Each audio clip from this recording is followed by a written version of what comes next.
Okay, let's unpack this. For decades, well, we've heard so many conflicting things about alcohol, haven't we? We really have. On one side, you've got public health warnings, Hmm? but then popular culture, maybe even some older science, suggests, a glass of red wine is okay, maybe even good for you.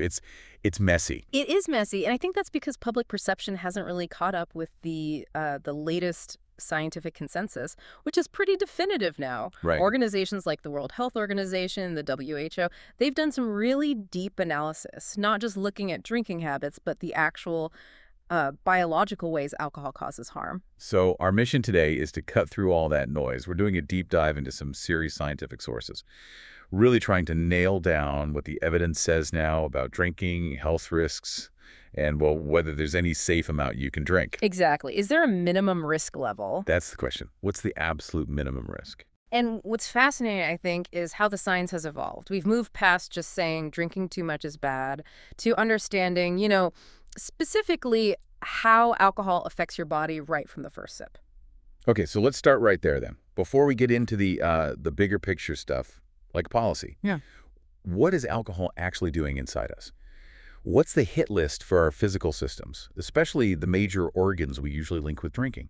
Well, the list is pretty long, and honestly, the damage can be quite severe. Alcohol really causes harm across the board when you look at major organs. Like the liver. That's the classic example. Well, the liver, yeah, it's often the poster child, isn't it? Yeah. Misusing alcohol can lead straight to cirrhosis. And we need to be clear, this isn't just like minor scarring. Right. Cirrhosis is serious, severe damage. It can cause the liver to fail completely, which, is often a life or death situation. Okay, the gravity of that liver damage is clear. Yeah. But what about an organ maybe we don't think about as much with, say, casual drinking? Yeah. The brain. Oh, the brain takes a significant hit, too. Alcohol damage makes it harder to remember things clearly, affects your thinking. Cognitive function. Exactly. And over time, it actually increases the risk for really serious events like stroke and conditions like dementia. Essentially, alcohol acts as an agent of cognitive decline. And the heart. Because, that's where all those old myths seem to focus. Even if we're just talking heavy drinking, what are the proven risks there? Yeah, the heart story is complex, but the risks with heavy drinking are undeniable. It leads to high blood pressure, it can cause irregular heartbeats, and importantly, it directly damages the heart muscle itself. Damage the muscle. Yes, it's a condition called cardiomyopathy. So we're talking direct physical harm to the very pump that keeps you alive. Wow. And let's not forget the pancreas. Alcohol harm there can cause pancreatitis, which is incredibly painful and can also be fatal sometimes. So you see, the damage isn't just in one place. It's more like a network collapse. That's quite a list just for the major organs. But what about the effects that are maybe less obvious day to day, like our immune system, our mental state? Yeah. Because the sources suggest the harm here is, well, it's pervasive and it adds up. That's a really crucial point. Alcohol fundamentally weakens your immune system. Weakens it. How so? It compromises your body's defenses. So you become much more likely to catch illnesses, especially serious ones like pneumonia. Your ability to fight things off is just reduced. On the mental health side, it often feels like alcohol helps temporarily, right? A way to unwind. It feels like that, but scientifically, it's actually digging a deeper hole. How so? Well, alcohol is a depressant, and while people often drink when they feel depressed or anxious, the science is clear. Alcohol can actually cause or significantly worsen these mental health issues. That feeling of ease is temporary, but it's almost always followed by a destabilization of your mental and emotional state. Okay, so we've covered the systemic harm quite broadly. Now, if we're really searching for that minimum risk level, we need the strongest evidence, the thing that definitively counters any idea of a safe amount. And that brings us to cancer, doesn't it? This is really the scientific pivot point, and it's fascinating because the conclusion from organizations like the WHO is so strong because of what we now understand about damage at the cellular level. Okay. Alcohol is classified without any ambiguity as a group 1 carcinogen. That means it's a substance proven to cause cancer. Proven. So this connects back to what you mentioned earlier, the DNA damage. That's the mechanism driving this cancer risk. Precisely. Ethanol, the alcohol itself, damages your DNA, which is like the fundamental blueprint for your cells. And because this damage can happen anywhere the alcohol travels, the carcinogenic effects are widespread. So where specifically are we seeing these links? Which cancers? The links are confirmed for cancers of the mouth, the throat, the esophagus, the liver, the colon, and also breast cancer. It hits multiple systems because that underlying mechanism, the DNA damage, is kind of universal. Wait a minute. So are you saying the cancer risk, even from, like, one glass of wine, that risk is scientifically higher than any tiny theoretical heart benefit people used to talk about? That goes against decades of, popular wisdom. It absolutely pushes back hard against that cultural story. And the key scientific issue here is what some call the switch-on risk. The switch-on risk. Yeah. To claim a safe level exists, scientists would need proof positive that below a certain amount of alcohol, there's absolutely zero chance of that cancer-causing process starting. Zero. And the evidence doesn't show that. No. The current evidence cannot pinpoint any threshold where alcohol's cancer-causing effects are just dormant and then suddenly switch on.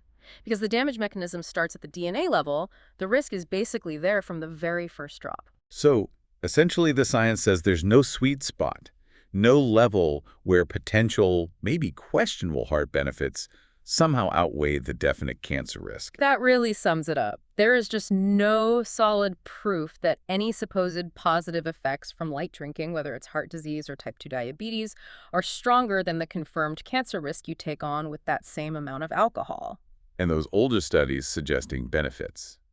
They often had methodological flaws, it turns out, like comparing light drinkers to people who didn't drink at all. But maybe those non-drinkers had stopped because they were already unwell. That skewed the results, That really changes the perspective on having a nightly glass for health, doesn't it? It certainly does. So, okay, considering the irreversible DNA damage, the undeniable carcinogen status, what's the WHO's final authoritative word on this? Their conclusion is completely unambiguous. And we can use the direct quote from Dr. Karina Ferreira-Borges at WHO. She said, "We cannot talk about a so-called safe level of alcohol use.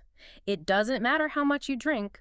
The risk to the drinker's health starts from the first drop of any alcoholic beverage. From the first drop. The less you drink, the safer it is. That's it. That's the new baseline for public health thinking globally." Wow. That clarity is, well, it's powerful. So let's connect that health conclusion to the bigger picture now. If there really is no safe level, what does that mean for populations right now? What are the global consequences we're seeing? Oh, the scale is just immense. Take the WHO European region, for instance. They actually have the highest alcohol consumption per person globally. Really? The highest? Yes. And our sources highlight a truly shocking statistic. In that one region alone, over 200 million people are currently at risk of developing an alcohol-related cancer. 200 million. Just in Europe. Just in the WHO European region. It shifts this from just being about individual choices to being a massive public health crisis. And it's also really important we talk about the socioeconomic side of this, right? Because the harm isn't spread evenly. Not at all. That's a critical point. The damage from alcohol disproportionately affects poorer people and their families compared to wealthier groups in society. Why is that? Well, it's complex, but partly it's about things like less access to good health care for early detection or treatment. But it can also be linked to, targeted marketing in certain communities, maybe higher stress levels, other social factors. Basically, existing inequalities just make the health impact of alcohol even worse for some groups. Alcohol drives inequality. And yet, despite all this clear science about cancer risk, about the systemic damage, there's still this huge gap in public awareness. That's probably the biggest policy challenge right now. It's kind of shocking, but the fact that alcohol causes cancer is still not widely known by the general public. Not like, say, with tobacco. Right. Everyone knows tobacco causes cancer. Exactly. But with alcohol, that knowledge isn't there. And this lack of transparency means people can't really make informed decisions about the risks they're taking. So what's the solution proposed? Well, this is why the sources strongly argue for putting clear health information, specifically about the cancer risk, right there on alcohol labels, just like the warnings we see on cigarette packs. That seems logical, almost common sense given the evidence. That is not widely done. No, it's really not. There's obviously a lag between the scientific consensus and, well, the political will to implement something like that. Okay, before we wrap up, let's just quickly tick off the other major consequences. Yeah. The sort of non-health related social harms. Right. We have to mention the ripple effects. Yeah. So beyond the direct physical and mental health problems, there are other severe risks. addiction, of course, what we formally call alcohol use disorder. Hmm. Then there's the devastating impact of drinking during pregnancy, fetal alcohol spectrum disorders, causing severe harm to the developing baby. And then just the general social risks, Alcohol lowers inhibitions, which can lead to impaired judgment, resulting in accidents, injuries, violence, relationship problems. The list goes on. So we started out looking for a safe limit. Yeah. And it seems our sources pretty conclusively show that purely from a health perspective, one just doesn't exist.